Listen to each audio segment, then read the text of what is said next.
Welcome to Creation Magazine Live. This is a program where we take articles from Creation Magazine and go over some of the highlights in them and encourage you to get to our website, creation.com, where many of these are archived and you can find a wealth of other information on this topic and all topics relating to the creation evolution debate and the book of Genesis. A lot more details than we can do here. Yes. But the magazine covers a wide range of topics, both theological, the accuracy of the Bible, apologetics, a lot of that in there. And also, as I said before, real technical term, science-y stuff. And so here's some more science-y stuff. All right. This happens to be astronomy. An article called Bye Bye Big Bang by Dr. John Hartnett. Now, John Hartnett is a cosmologist. This guy was on staff with our Australian office. He still does some speaking for us, and he wrote a book a number of years ago, which is just amazing.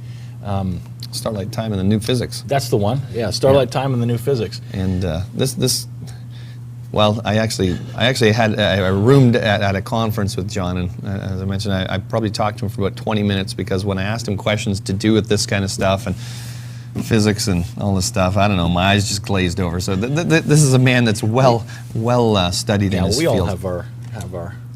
I like geology. You're more of a DNA and biology guy. But astronomy, who really understands astronomy? Well, you got to understand mathematics and physics and all that good stuff. Here's what Dr. Hartnett says. He's a real astrophysicist. We'll just listen to him instead of us. Yeah. A quasar with an enormous redshift has been found embedded in a nearby spiral galaxy with a much lower redshift. This changes the whole view of the universe. Big Bang astronomy will never be the same. Why should this be so?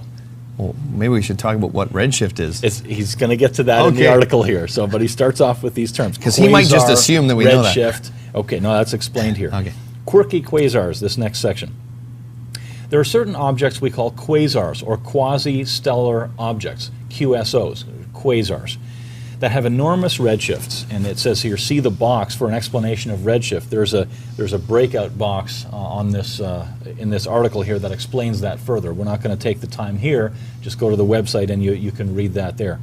So by standard redshift interpretation, they are supposed to be at the very edge of the visible universe. So the greater the redshift, the further things are away. It's a measure of distance. Right. That's generally how it's understood.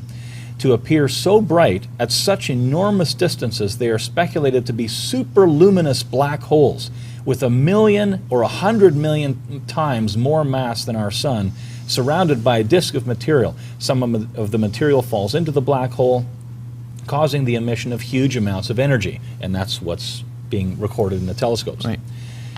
Now, here's another heading in the article, Quasar Embedded in Nearby Galaxy. A team of astronomers/astrophysicists, including Jeffrey Burbridge and Halton Arp, published the discovery of a new quasar in the Astrophysical Journal. The enigma of this quasar is that it is embedded in a galaxy, NGC 7319, very close to its center. See Figure 2. And if you're looking at the article there, you can see the picture of this galaxy. The article's title is, Can a Distant Quasar Lie Within a Nearby Galaxy? Asked University of California, San Diego webpage that announced the discovery. According to Hubble law, the galaxy NGC 7319 with a redshift of 0.022 is about 360 million light years from Earth. But since the quasar has 100 times the galaxy's redshift, it must be receding at about 100 times faster and be 30 times farther away. Therefore, these objects could not be physically connected to each other if this was true. Right. So here we have the problem. This quasar seems to be associated with this galaxy. Big Bang theorists assert that the objects merely look close because the quasar happens to be in the same line of sight as the galaxy, although billions of light years behind. Right. So they're actually not together. They're a long ways apart. However, Arp has made a very strong case that quasars that lie close to active galaxies are physically associated with those galaxies. He and others contend that the quasars have been ejected from the hearts of their parent galaxies. The newly discovered quasar is not accidentally aligned due to a projection effect because it is seen to be interacting with the gaseous material in its host galaxies. Right. In its host galaxy. A very strong outflow of gas is detected consistent with the ejecting of a quasar carrying material with it. So this quasar is being ejected from the galaxy, and there's material that's following it out of the galaxy. So why do Big Bang theorists vigorously reject ARP's interpretation that quasars were ejected from galaxies, although it is based on observation? Good question. Because it utterly demolishes their key assumption of how matter first formed in the Big Bang. It also calls into question many distances determined by quasar redshifts. In his section, Alternatives to the Big Bang, in his book, Professor Joseph Silk admits, only, quote, only by disputing the interpretation of quasar redshifts as a cosmological distance indicator can this conclusion be avoided, end quote. Right. This is, in fact, the main thrust of ARP's observations. They cast enormous doubt on the distribution of galaxies in the universe and the interpretation of the Big Bang expansion models. However, the observations do fit with the recent creationist models for the origin of heavenly bodies. In this model, and Dr. Harton is talking about his own model right. here, in this model, the quasars were ejected from active galaxies in the grand creation process, and that we are now seeing through high-powered telescopes the creation process of day 4 of creation week. Right. This is mind-blowing stuff. As we're looking through these telescopes, we are, in a sense, looking back in time. It's taken a long time for that light from those objects way out there to get to Earth. Right. And so what we're now seeing are God's activities on day 4 of creation. That is mind-blowing stuff. That's one of the conclusions of Hartnett's model. There's many, many more details, of course, than we can talk about, but fascinating stuff. So one of the big problems for the Big Bangers up here is when they're seeing this quasar ejected from this galaxy, so if am I getting this correctly? They're saying, well, that can't be because they don't want to believe that that's a process that would create that. The galaxy and the quasar that seems to be associated with Yep. it have such dramatically different redshifts. Right.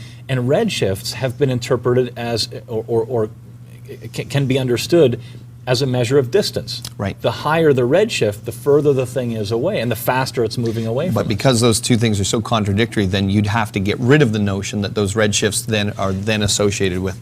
Exactly. Right. And if you get rid of that, the Big Bang falls apart. That is a fundamental assumption in the Big Bang, Right. that the objects with very high redshift are further away from us and they're moving away from us faster than objects that are closer. Right.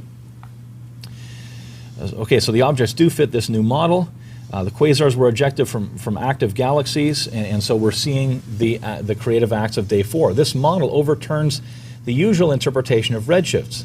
That is, quasar redshift distances are not cosmological. That is, caused by cosmos receding at huge distances, but instead are intrinsic, something caused within the quasar itself. So the redshift is being generated by that object itself. Right. In this new model, though day 4 lasted only 24 hours by Earth clocks, one Earth rotation in any case, it might have lasted a long time in cosmological years, i.e. as measured by cosmological clocks. It's just a weird fact that Einstein's relativity, that time can run differently for different observers in different locations and times. And that's a big part of John's model, talking about time dilation. It's talking about relativity, yes. Yep. And the article goes on here to talk about relativity and many other things. There's a lot more that could be said about this. You go to creation.com to discover those things.